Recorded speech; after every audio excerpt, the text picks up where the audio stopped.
তারপর এখানে আসার পর আমরা যখন নিজেরা প্রতিরোধ করার জন্য, কারণ আমরা কোনো দিকে মুভ করতে পারছিলাম, আমরা অনেকটা আটকা পড়ে গেছিলাম।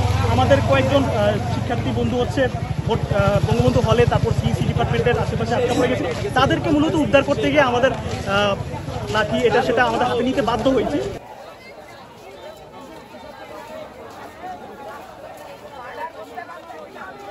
আমাদের মূলত কর্মসূচিটা ছিল শান্তিপূর্ণ কর্মসূচি।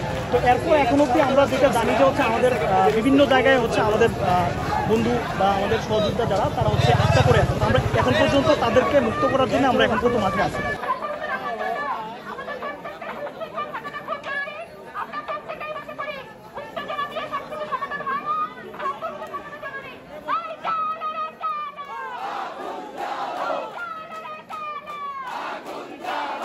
বলা যায় যে আমাদের পক্ষের প্রায় 30 থেকে 35 জন মারাত্মকভাবে আহত হয়েছে, যারা সামনের সারিতে ছিল। এর মধ্যে আব্দুর রশিদ জিতু, সে খুব মারাত্মকভাবে আহত হয়, খুব মুমূর্ষু অবস্থা, তাকে এখন এনাম হসপিটাল পাঠায়।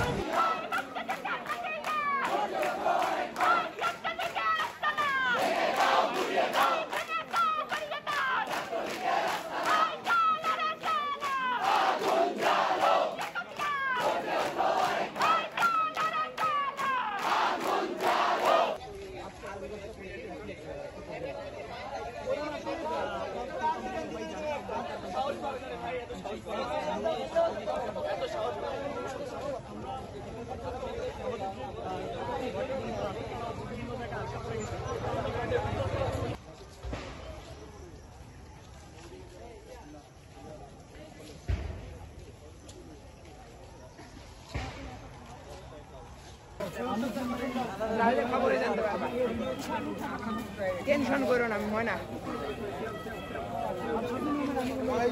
বাচ্চাদের এগেনস্টে আছে, খুব কষ্ট দিচ্ছে।